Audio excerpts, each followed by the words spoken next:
It's Sunday, 19th of January, and we are awaiting SpaceX's launch escape test in just under 17 minutes and 8 seconds. The test today is to demonstrate the effectiveness of our launch escape system. Now we are currently go for launch from pad 39A at Kennedy Space Center at 10:30 a.m. Eastern Standard Time.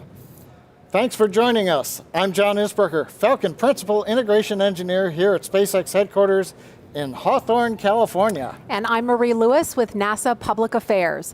The purpose of today's test is to demonstrate Crew Dragon's ability to safely fly astronauts away from danger and separate from the Falcon 9 rocket during an in-flight emergency.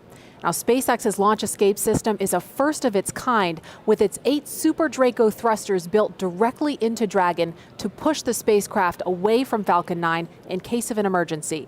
You can think of it as a rocket on top of a rocket.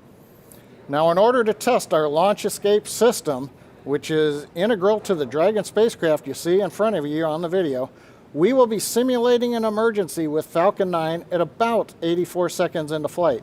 This could be a few seconds early or late, as Dragon waits for Falcon 9 to reach a specific velocity before initiating the escape. Now, before Dragon separates and fires its Super Draco engines, it will command Falcon 9 to shut down its engines as part of the escape sequence. Because Falcon 9 is then unpowered, we are expecting the launch vehicle to fully break up at some point, which should create some particularly interesting views. For sure. Now, it's not every day you get to see something like that, so we're going to do our best to bring it to you live as it happens. But a reminder, with the weather and the clouds, we're going to try to find the views that are best. And to be very clear, this is all part of today's test. Within the context of this test, the views that you will see will allow us to validate the effectiveness of our launch escape system. And we're hoping for some very exciting views, but the whole point of the test today is the next step in our multi-year efforts to fly astronauts again from U.S. soil. It's part of NASA's Commercial Crew Program, and it's a partnership we have with SpaceX and Boeing. But this is not the first time we are putting Dragon's launch escape system to the test. If you remember, back in 2015, SpaceX's pad abort test demonstrated Dragon's ability to escape from the Falcon 9 in the event of an emergency on the pad before liftoff. And the Super Dracos in the launch escape system on today's Dragon capsule you see there were successfully static fired this past November. And in addition to the test that you just mentioned, SpaceX also flew a full uncrewed demonstration mission to and from the International Space Station last year with its Crew Dragon vehicle. Now, this was a full end-to-end test of the entire Crew Dragon system, validating that our upgraded Crew Dragon spacecraft could safely dock with the space station. And in addition, our team has conducted over 700 tests on just the Super Draco system alone. Really looking forward to seeing those perform in today's flight. Absolutely. And if all goes well today, the next big milestone will be to launch astronauts, as we mentioned, to the International Space Station. That's part of what we call Demo 2 or Demonstration Mission 2. Now, we're currently just inside of T-minus 13 minutes and 45 seconds and counting down. Now, weather's been a watch item the last couple of days with rough seas, sustained winds in the recovery area. We had to scrub yesterday. We're also still listening. They're evaluating constantly the weather in the splashdown area right now as we're doing the webcast. Now, we do have a 6-hour window today in case we need to wait for better weather or less cloud cover. We've obviously used 2.5 hours of it already, but right now we think this is our best opportunity. Now, if the weather does not cooperate today, we are preserving tomorrow as a potential backup. Now, as a reminder again, this is not a typical launch.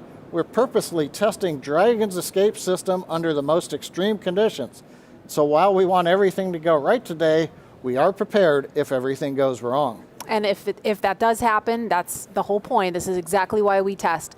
We want to see if there's any potential issues, and we want them to happen now so we can address those before we put astronauts on board. And speaking of astronauts, we have NASA's Darrell Nail at Kennedy Space Center in Florida. That's where the test is taking place this morning. And he has more about what those very first astronauts assigned to fly Crew Dragon will be paying special attention to this morning. Darrell? Yeah, good morning, John and Marie. It's a pretty nice day here at the Kennedy Space Center in Florida. You can see behind us here on the lawn, some of the media have gathered to shoot this launch. And of course, the countdown clock, the iconic one, they're counting 12 minutes until launch. As you mentioned, the first crew members assigned to fly Crew Dragon are NASA astronauts Doug Hurley and Bob Benken. And they have the most, you could say, invested in the outcome of this test flight. Right now, they are just a few miles away from Launch Pad 39A, which is just behind my left shoulder here. They're in the SpaceX firing room inside the Launch Control Center, where they will closely monitor today's flight abort test. Now, right now, they've been training up until this point, training hard with NASA and SpaceX so they can understand every aspect of Dragon's systems, their spacesuits, and how to respond in a variety of potential emergency scenarios, including an escape from a Falcon 9 rocket in the middle of flight. The end result of that could be an early splashdown in the Atlantic Ocean. Now, both astronauts told us what they will specifically be looking for during today's test flight. I think both of us are really excited that the in-flight abort test is about to happen. You know, we kind of view that as the graduation exercise, like a lot of folks do on the NASA side, to make sure that we're really confident that we've got a good plan and good procedures in place for pulling that mission off. And so I'm excited that we're this far, and I know once it's behind us, you know, we'll be the prime Falcon 9 Crew Dragon crew. What we want to see from this test is just an end-to-end success. So, you know, another successful launch of the Falcon 9, and then to see the Super Dracos work. I think that's a really good point. I think getting the NASA team and the SpaceX team on the same page, kind of going forward and kind of walking through all the decisions that you have to make for getting ready for this flight, I think is a big milestone as well, because it's the last launch associated with us before we ride that rocket. Yeah, that's very true. It is. It's kind of the final exam, so there's a lot riding on it, but also I think it's a culmination of a ton of work from everybody in NASA and SpaceX to get to this point.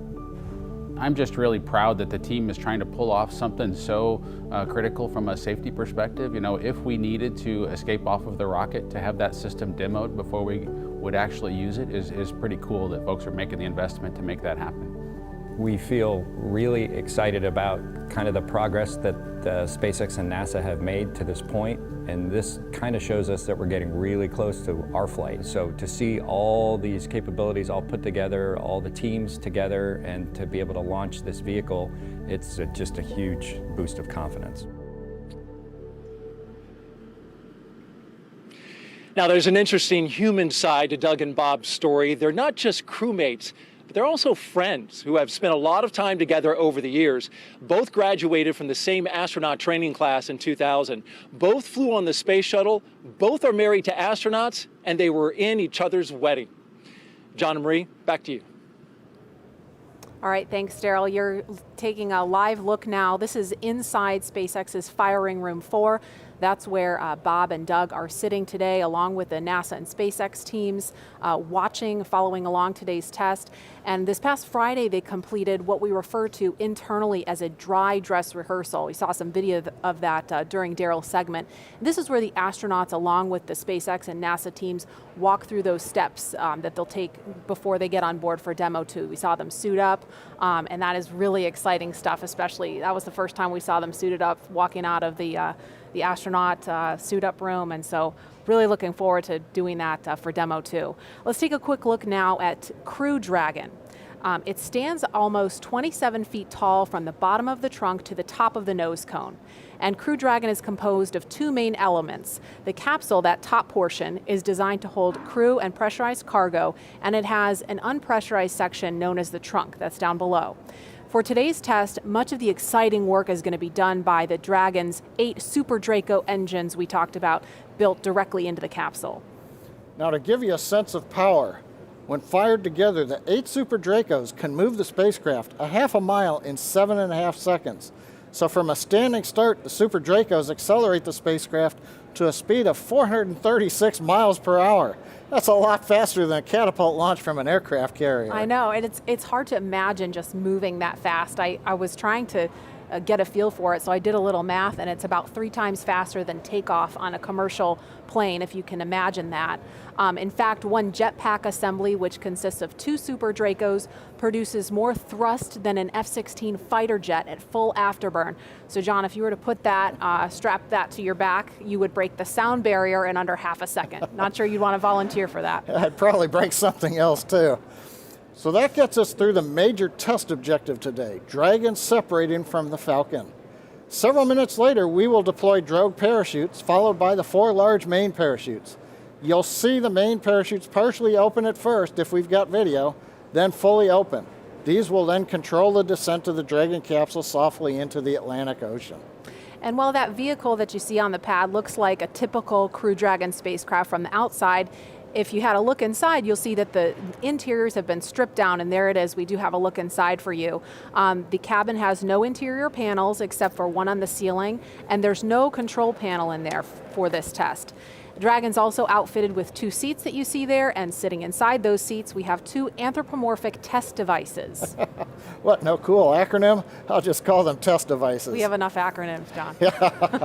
While the test devices do not have any sensors on them today, the seats they're sitting on are instrumented.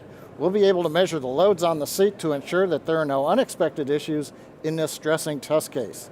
We've also made some other modifications to the Dragon interior for today's test. That's right. There will be 3 cargo racks with some assortment of ballast or cargo bags and no floor. Now, below where the floor would be, there will be an assortment of mass simulators in place of the life support components and some other equipment that's down there when we have crew aboard. Now, the test today will look a lot like a normal Falcon launch for the first minute and a half. We'll fly until Falcon 9 reaches a predetermined velocity. This will occur about 84 seconds into flight, and that happens at approximately 20 kilometers up. Once we reach the required velocity, Dragon will then trigger an escape. Now, as a reminder, the ground is not commanding this abort. It's up to the onboard computers to determine when to trigger the launch escape and do all the functions afterward. Once Dragon does trigger the launch escape, the first event will be commanding Falcon 9 to shut down its 9 Merlin engines. Now, as Marie and I mentioned earlier, Dragon will then separate from the Falcon using its 8 Super Draco engines, firing for about 8 seconds. That carries Dragon capsule with the trunk up and away from Falcon. Now, once they finish firing the Super Dracos, we coast, we jettison the trunk at apogee, we reorient the capsule to come back for entry into the Earth's atmosphere. We deploy about 2 minutes after apogee the drogue chutes, and about a minute after that, the 4 main parachutes will be released. Dragon will then splash down softly in the Atlantic Ocean, about 35 kilometers offshore.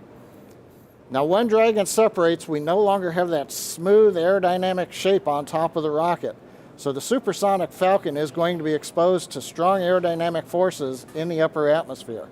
So we expect those aerodynamic forces will cause Falcon to start to tumble. Our simulations show that the Falcon will likely break apart due to the tumbling, instead of having the destruct system triggered and destroying the rocket. So now again, this entire test will take less than 10 minutes from the time Falcon 9 lifts off until Dragon splashes down. But Marie, once we splash down, the work's not over yet. Right, it's just beginning for the recovery team. We have a lot of things happening very rapidly in that first 10 minutes, and the recovery operation takes quite a bit longer. It'll be similar to the pad abort test, but it will happen slightly farther down range in the Atlantic Ocean.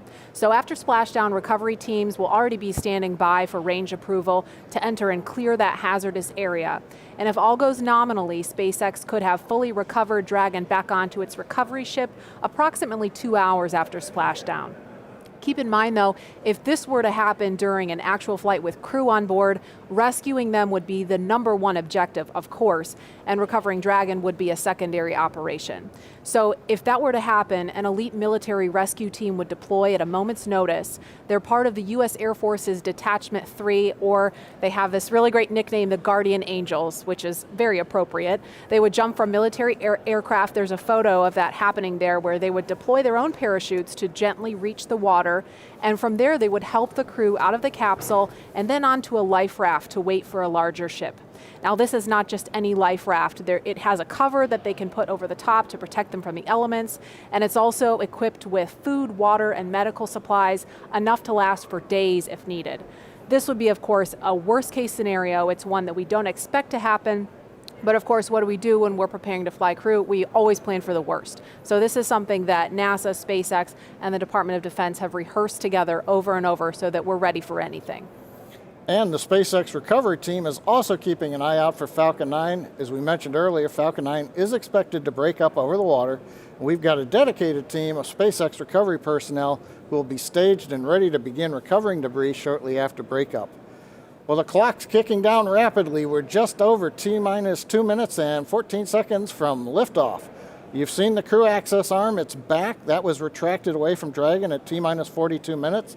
A few minutes after that, Dragon launch escape system was armed just before we began loading propellant onto the Falcon 9. So if an unplanned situation arose right now, Dragon would perform an escape.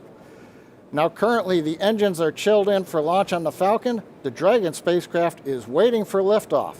We have retracted, and you can see in the video the strongback is moved away just about 2 degrees in readiness for liftoff. We have also finished loading liquid oxygen onto both the stages, so the Falcon 9 is just about ready. The large white cloud you see coming off of the side, we're venting down the pressure from the liquid oxygen supply lines in the strongback in preparation for launch. The last event you're going to hear, start up at 1 minute when the computers take over and the launch director go at 30 seconds. And we're coming right up on that in about 15 seconds now. We'll be just a minute from liftoff. And Falcon 9 is, as you just heard, is moving into those final stages of the final countdown for the in-flight abort test today. So far, weather's looking okay. We're hoping it's going to continue to cooperate, and the range is green for launch. Now, if for some reason we scrub today, we will shift to our backup launch window, which is tomorrow at the same time. Again, this is just a test. We're fully expecting Falcon 9 to break up, so don't be alarmed if you see that happening live. And with that, let's listen in now. We're just 45 seconds from the final countdown.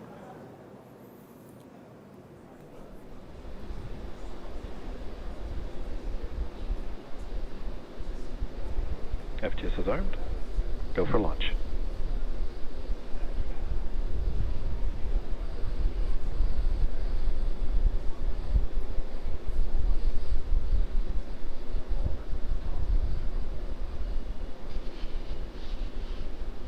Minus 15 seconds. 10, 9, 8, 7, 6, 5, 4, 3, 2, 1, 0. Ignition, liftoff. Simplify, aim high. Go Falcon, go Dragon.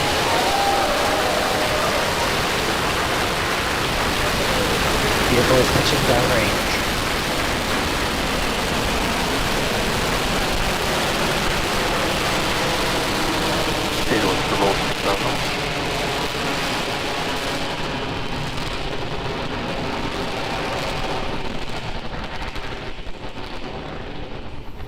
T plus 30 seconds. Falcon 9 with the Crew Dragon capsule is heading east from pad 39A.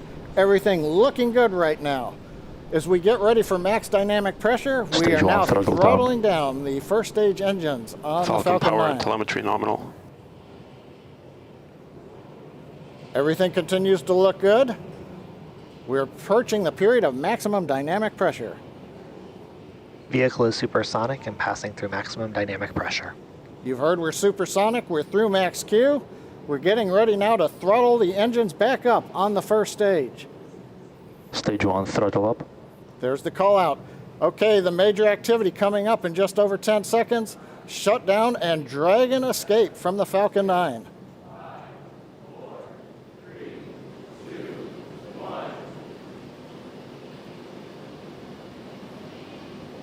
Miko. Dragon launch escape initiated. Dragon's away. And you can hear some really loud cheering in the room. Okay, you just saw a bright flash there. It looks like that may be Falcon 9 breaking up. We've got some loud cheers here in Hawthorne. The folks that just watched live the Dragon separate The next milestone we have coming up at 2 minutes, 25 seconds, we're expecting to see the trunk jettison. So that claw that connects the trunk to the capsule is going to separate, allowing Dragon to separate from the trunk. That's coming up in 15 seconds. And we do have the report, loss of telemetry from Falcon 9, first stage.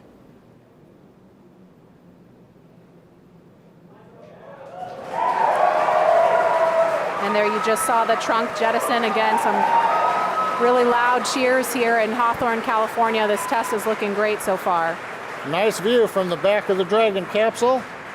We're also trying to see if we get the view there on the right-hand side from the aircraft that's orbiting the area. Now the Dragon control system is now going to be reorienting the capsule. We're at a high altitude where the aerodynamics are negligible. So we're going to use the small Draco thrusters on the Dragon capsule to reorient it. That gets it in a position with a heat shield down to re-enter the Earth's atmosphere, and then later to deploy the drogue parachutes. Now those drogue chutes, we expect to get confirmation that those have deployed at T plus 4 minutes and 48 seconds, so we've got just a little bit of breathing room before we hear that happen. Those parachutes are protected during ascent, on orbit, and re-entry by a panel that's up near the nose cone of the capsule. So we're going to jettison the panel, then the mortars will fire to deploy those 2 drogue chutes. Again, that's coming up in just over a minute at T plus 4 minutes and 48 seconds.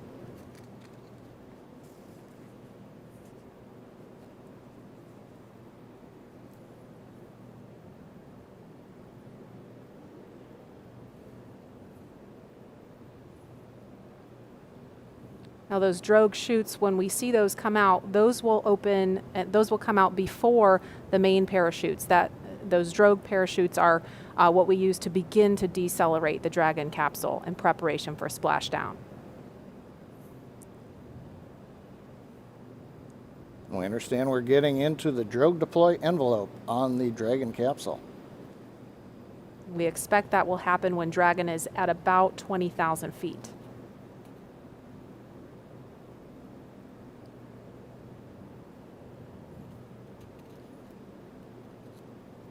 About 15 seconds to drogue chute deploy.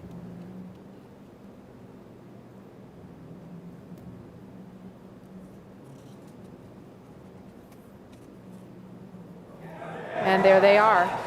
Drogue chutes are out. Again, some major cheering going on here as every stage of this test unfolds. Now we're going to be getting ready for the main chutes to deploy. Now main chutes will be coming up fairly quickly. There are 4 main parachutes. These are the newest Mark III parachutes. They're each 116 feet in diameter. We deploy them about 2 kilometers above sea level, 6,500 feet above the Atlantic Ocean. We're getting good views from the Dragon and the airplane, showing the 2 drogue chutes. Now we're just waiting for the main parachutes to be deployed very shortly.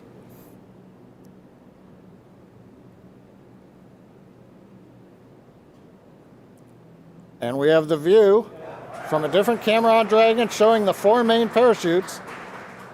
Now they are deployed in a reefed condition. That means we're keeping them fairly shut to avoid shocks, and now we're slowly opening up the 4 parachutes.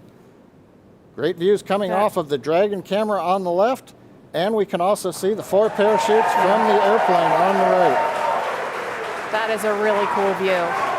Nice view of the orange and white parachutes as they're opening up into the 2nd position, and then going to fully open. From fully open, we'll be descending about 20 to 25 feet per second down to the Atlantic.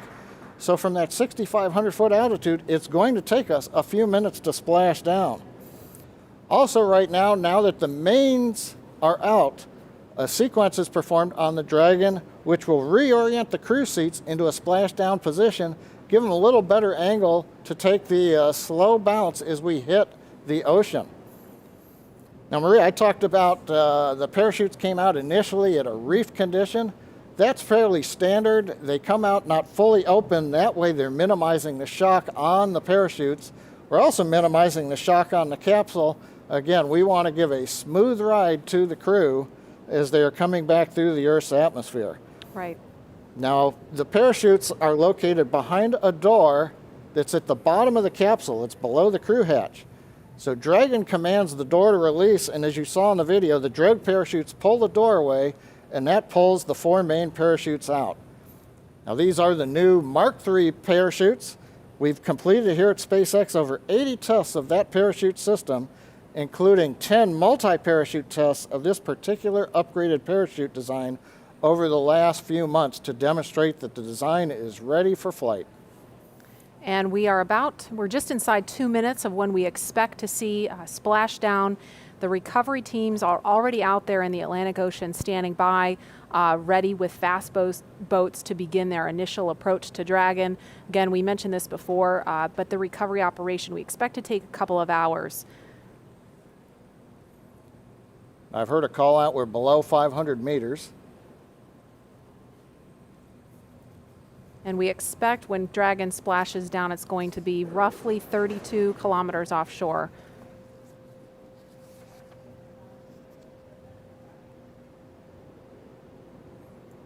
Again, we're looking at a live view. So far, all things have appeared to go nominal for this test. All things looking great so far. We saw the 4 main parachutes deploy. You're looking at them now, fully open. And we are coming up on about a minute until splashdown.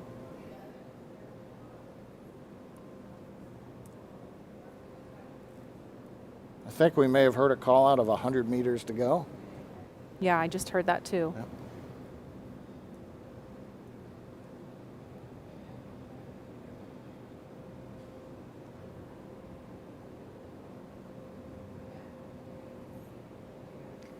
Now those 4 parachutes are actually going to be released from the capsule after splashdown, and they'll be recovered too. And we are down. Down a little bit early, in fact. And there you can see the recovery boat beginning to approach instantly. I'm going to try to talk a little bit louder so you can hear me over the folks here. This has been a really exciting thing to see because we had the weather. We weren't really sure if the weather was going to cooperate. We were trying to weigh, is it favorable for launch, but also is it favorable for recovery, because they really have to watch the height of those waves in order to do this operation. That fast boat is just off screen now, but there's 4 fast boats out there in the area to begin, again, that initial approach to Dragon. The recovery operation from here takes about 2 hours, but all in all, this looked like a really great test.